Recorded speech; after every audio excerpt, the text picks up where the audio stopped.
Hello, boys and girls. Today, I'm going to read you a story called Ace and the Flaming Tail.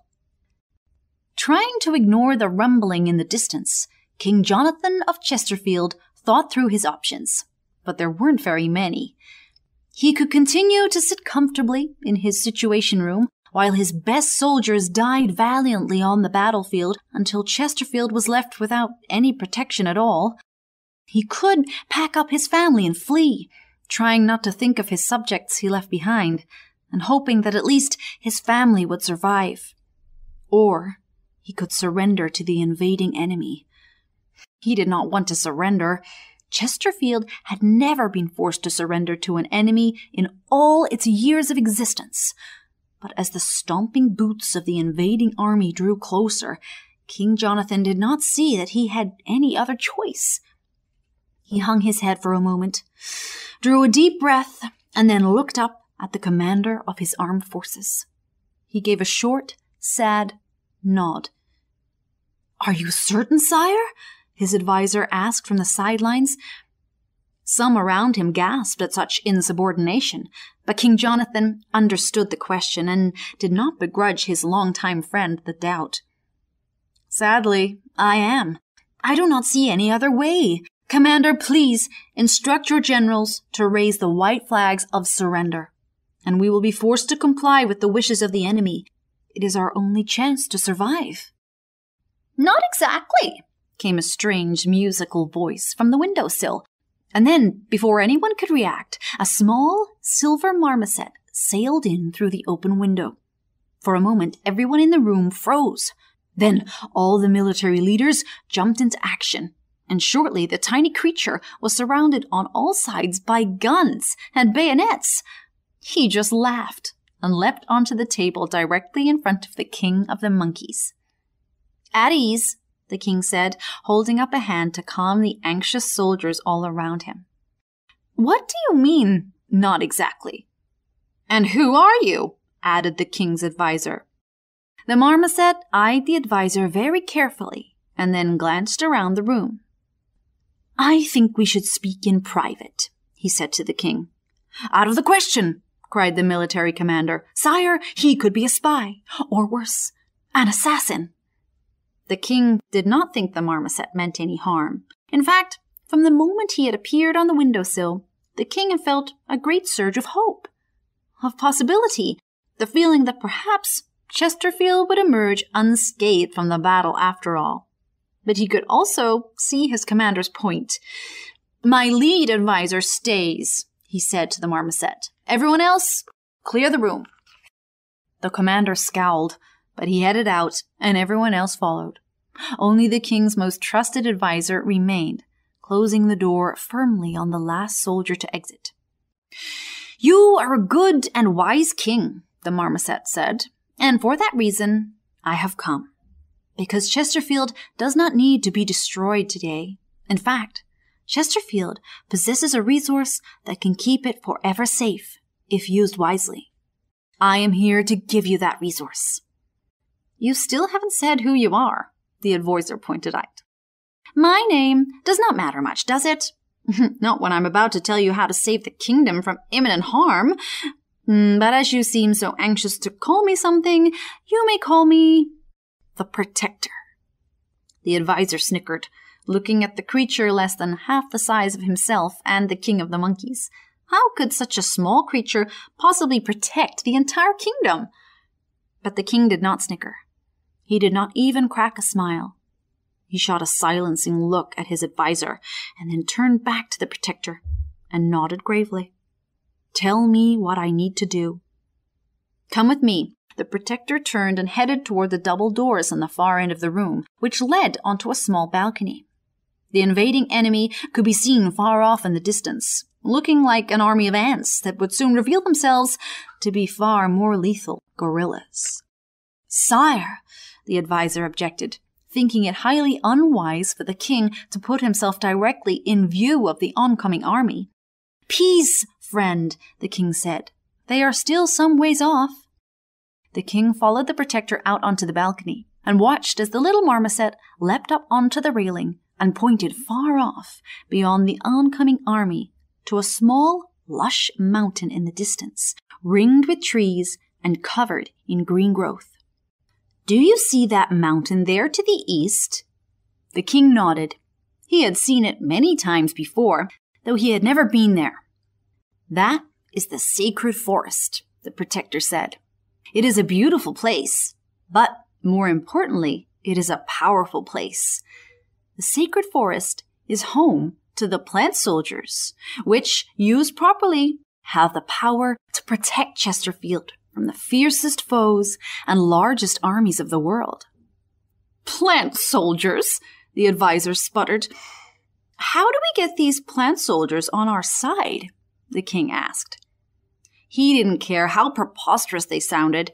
They might save his people and his beloved country. "They are already on your side. They live to serve Chesterfield. All you must do is awaken them." "Fine. How do we do that?" "You must possess 3 objects: a magical ring, a magical necklace, and a magical scepter. Whoever bears these 3 objects controls the plant soldiers. But, and this is very important, if these 3 objects should fall into the wrong hands, the plant soldiers could be used against you. Do you understand?" "Yes, yes," the king said, looking nervously at the approaching enemy, which no longer looked like ants, but instead were beginning to look more like mice. "Where are these objects? Can you take me to them?"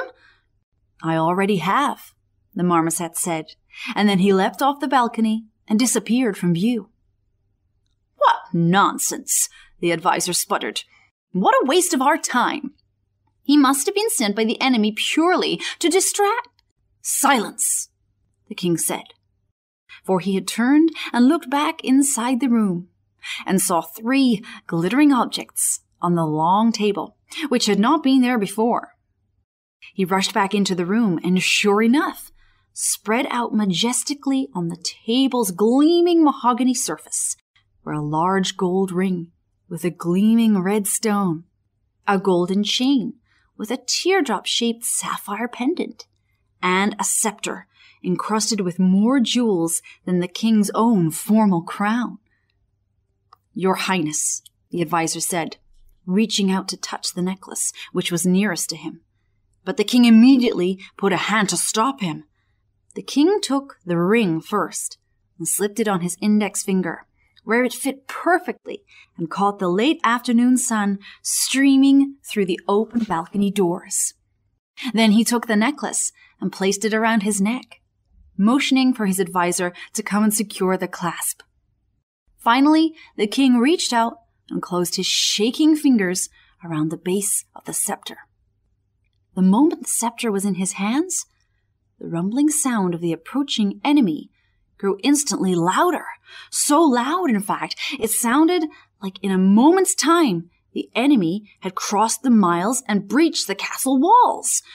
Gripping the scepter so tightly his knuckles were white, the king rushed back to the balcony doors. But what he saw out beyond the palace was not the approaching enemy, but something much stranger.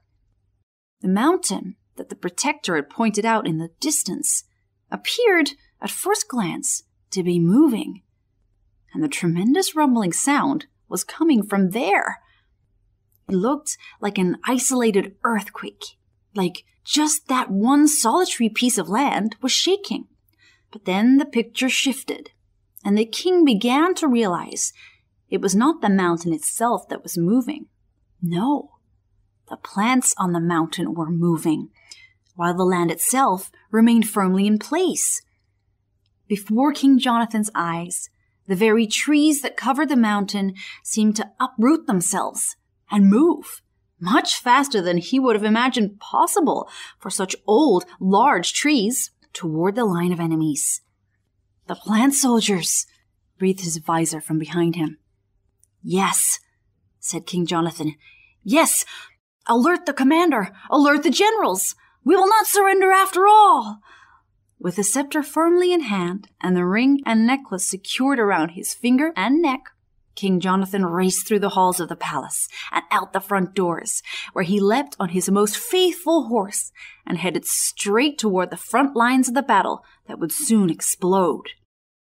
Plant soldiers reached the line of encroaching enemies well before King Jonathan and his horse. He watched as the moving trees, vines, and shrubs took the enemy by surprise, whipping them off their feet and entangling them in vines, lashing them with young, flexible branches, and running them through with old, sturdy ones. King Jonathan's soldiers were there too, but they hardly had to do anything but hold the line and watch as the plant soldiers made quick work of the flabbergasted guerrilla army. When the few remaining guerrillas turned tail and retreated the way they'd come, King Jonathan's commander turned to him from across the field and raised his arms in victory. King Jonathan nodded to the commander. "Well done," he called out, though in truth the plant soldiers had done it all. But however it had happened, the people of Chesterfield were now safe, and King Jonathan's soldiers erupted in celebration all around him. King Jonathan urged his horse forward, hoping to thank the plant soldiers. He did not know if they could talk, or how he would communicate with them, but still, he somehow had to make them understand how grateful he was. But as he pushed his horse through the rejoicing soldiers, he saw only the backs of the trees as they moved swiftly toward the mountain they'd come from. "Wait!" he called out, urging his horse into a gallop.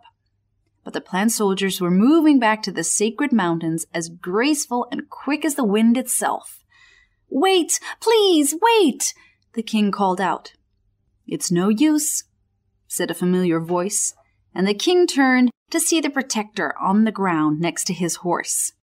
His arms clasped behind his back, grinning off in the direction of the plant soldiers, a satisfied look on his silver face. King Jonathan leapt down off his horse. "Make them stop! Can't you make them stop?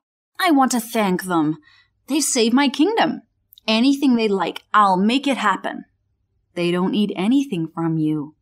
"But couldn't we build them a special garden right next to the palace? That way they'll be handy if we should ever need them again. And we could see to their every need. I would bring in the best gardeners in the entire kingdom, the entire world." "Like I said, they don't need anything from you. And you shouldn't rely on having them right in your backyard either. They arrived quickly enough when it mattered, didn't they?" The king looked off in the direction of the plant soldiers' mountain, pondering this, and barely even noticed when the protector plucked the scepter from his hand until it was gone. "Hey! Hey yourself," the protector said with another grin. "I'll be holding on to this." "But I need that." "No, you don't. You'll maintain peace in your kingdom, like every other king before you.